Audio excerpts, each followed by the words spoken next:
Hello, welcome to a new episode about using FreeCAD 1.1 together with the CAM workbench to create G-code for the CNC. In today's video, we are going to talk about the waterline operation. The waterline operation is used to mill outside of objects using a 3D toolpath that follows exactly the contour of the outline walls.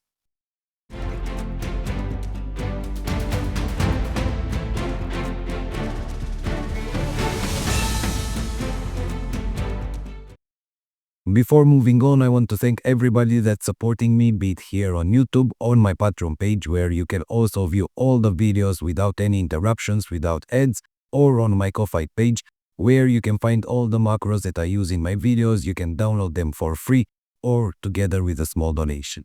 Also on the Ko-Fi page, you can buy the book either in a digital format that you can download right away or in a physical format. And by buying the book, you not only get one of the most complete guides there is about using FreeCAD CAM 1.1, but you also support me and help me keep doing this series and providing you with information about how to generate G-code for your CNC using FreeCAD. In today's video, we are going to use this very randomly shaped object, which probably doesn't get used for anything, but we are going to mill its outside using a waterline operation. Let's delete the one that I have already created to show you what the waterline operation is. And let's first set two things inside the job that we need to have set correctly, otherwise we won't get the results that we need. The first one is the geometry tolerance, which needs to be set as low as possible without affecting too much the total calculation time. Generally, I recommend setting this geometry tolerance equal to the tolerance of your machine. In my case, it's a machine that has a tolerance about 0.02, but I'm using a geometry tolerance of 0.01 just to make sure the toolpath will be smoother than what the machine can mill. The second thing that we need to set in the job in order to be able to create an actual waterline operation is the stock. The stock needs to be set as extend models bounding box, and we need to have extensions on all the four sides of the XY plane, the beginning of X, end of X, beginning of Y, end of Y, equal to the tool diameter plus a small tolerance. I'm going to use a 6mm end mill for this operation, so the extensions are set to 6.1mm on all the four sides. Now that we have set the job correctly, let's go and create the waterline operation. You can find it here nested in the 3D operations. Click on the name and let's make some base settings, because the default settings, if I click on the apply button, won't result in a usable toolpath. You can see there are just some segments, very rough. It's simply not a usable waterline operation. Remember that we have changed the stock inside the job. We need to also tell the waterline operation to use that stock. Otherwise, using a bounding box set to base bound box will enclose the object in a bounding box, and all these areas are not going to be cut, because by default in the waterline operation the cutter needs to fit inside the stock. If it doesn't fit, let's say in this space, if the stock is a little bit to the right and the tool bit doesn't fit in this space, this area won't be cut. So let's change the bounding box to stock and let's click the apply button just to show you what happens. You can see that now the tool bit goes all the way around the object. But for now it's just a profile operation. It follows the outline of the object and that's all. It's like a profile operation without any step down and with a very bad accuracy. So let's change that. Let's change the layer mode from single pass to multi-pass. Let's press apply again. And you can see that now we already start having an operation that might finally end up looking as it should. The accuracy is absolutely horrible, and that is because the sample interval is 1mm. To get a pretty decent toolpath, I will set this to 0.3, and let me tell you that this is not the value that I'm going to use in the end. I only set this value so I can have a decent representation on the screen of the toolpath, but to also get fast calculations. After setting everything up and making sure the operation is what I need, before exporting the G-code, I will update this value and I will set it to a much lower value. The next thing that I need to do, because I think it's a waste of time, all this lifting of the tool bits up to this height and then lowering it again for each layer. If you have seen my other videos, you will know that I have two values for these G0 movements, the clearance height and the safe height. The difference between the two is the clearance height is used before starting the operation and after finishing the operation, while the safe height is used when moving from one point to the other using rapid movements, using G0 movements inside an operation. This is not the case for the waterline operation. Let's try to change the safe height so we reduce this movement up and down here. Let's set up safe height minus 20 millimeters. I'm editing the expression. You can see that the value is based on an expression. It's a dark blue. So I have to edit this expression. I cannot just write another value here. If I want to do that, I have to click again here and click on the reset button. And now I can just write a value here. But when clicking the apply button and refreshing the toolpath, you will see that nothing has changed. This happens because the waterline operations only uses the clearance height. If I change this one minus 20 millimeters to get the same 30 millimeters, click on the apply button, and now all the movement happens at 30 millimeters. If I take a look at the screen, I can see that there is just one more thing that I need to change in order to get a pretty decent waterline operation, and that is the number of layers. The number of layers is decided by the step down value. Just as with any other operation, the lower the step down, which is the difference between two consecutive layers, the more number of layers I will have. To get a decent waterline operation for this surface, I think a step down of 0.5 millimeters should be okay. So I need to edit the expression again, click on the reset button and set a value of 0.5 millimeters. Of course, with any change in the number of layers, in the accuracy of the toolpath, the computing time will be higher and higher.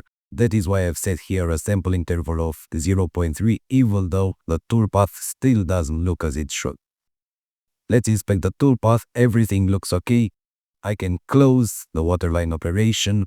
It will recompute it again. And once I'm ready to export the job, to export the G-code, I will first go to the waterline operation in the data tab. Here I have a sample interval of 0.3 and I will set it to 0.05. It's not exactly the accuracy of the machine, it's a little bit higher, but we need to get a compromise. If we take a look here, you can see that the time went up from 6.8 seconds to 260 seconds. That is why I only lower this value after setting everything up, when I'm ready to just click on the job and click on the post-process button. We are not there now because there's something else that I want to show you. So let's first change the sample interval back to 0.3. And this time we should have the operation ready in just 6 seconds. By default, the waterline operation is created using the cut mode set to conventional.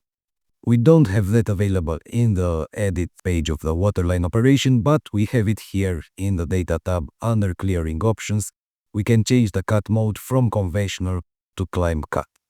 That is the only value that is here and that is important for our operation. We also have these two, which affect the way the mesh that is used for creating the toolpath, but the values here should be enough for almost any operation. If you're having trouble, try lowering these values a little to get a more accurate toolpath that follows your model.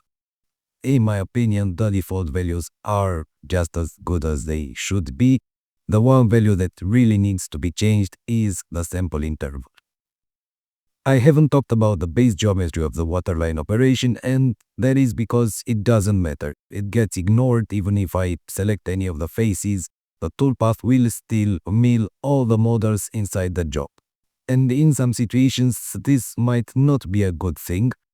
To make things quicker, I will also change the step down from 0.5 to 2 millimeters just to make things faster.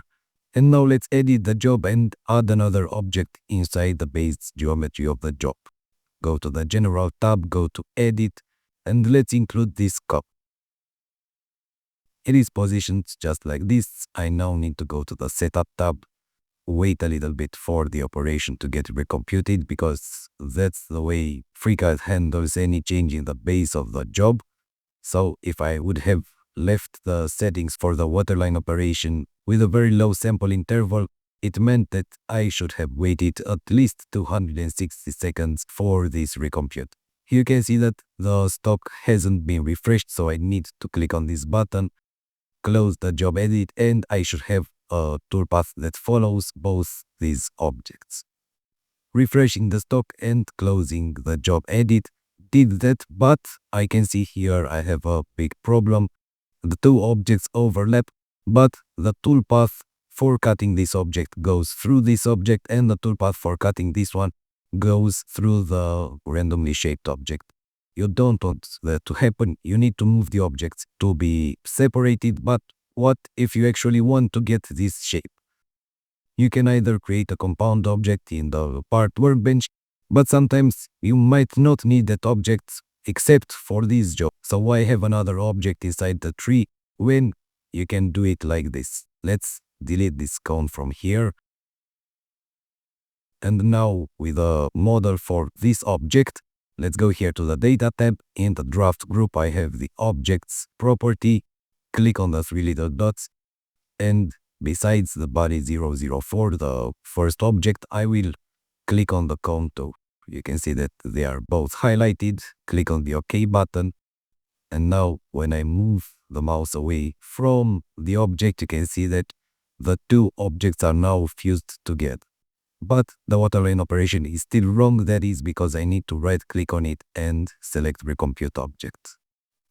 Once the recompute is ready, you can see now the toolpath follows exactly the objects. It doesn't mill through the other object when milling the first one and through the first object when milling the second one. This is a toolpath that might be useful sometimes, so remember to modify the objects inside the clone if you want to get such a toolpath. Now let's make another change. Let's go to the cone and let's set its height to 80 millimeters. Let's recompute the waterline operation. And you can see that the clearance height has updated to suit this object. That is because when I changed it, you remember that we changed the clearance height, but when changing the clearance height, we didn't remove the expression and set an absolute value. Instead, we subtracted 20 millimeters from the already calculated value. If I change this 20 millimeters, you can see the default value was 115. Having that minus 20 millimeters, we'll leave it to 95 millimeters, a little closer to the top of the model, which is something that I want in this situation. This is a very good example of why using expressions instead of absolute values is a good practice.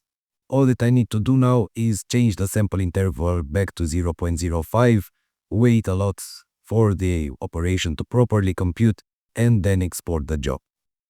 So this is the way the waterline operation should be set up in order to get a usable toolpath. If you use the default settings, the generated toolpath won't be usable. It will be a very bad toolpath. So remember the settings, and if you have the book, in the waterline chapter you can find a list with all the settings made so the operation is properly created. Thank you for watching and see you next time.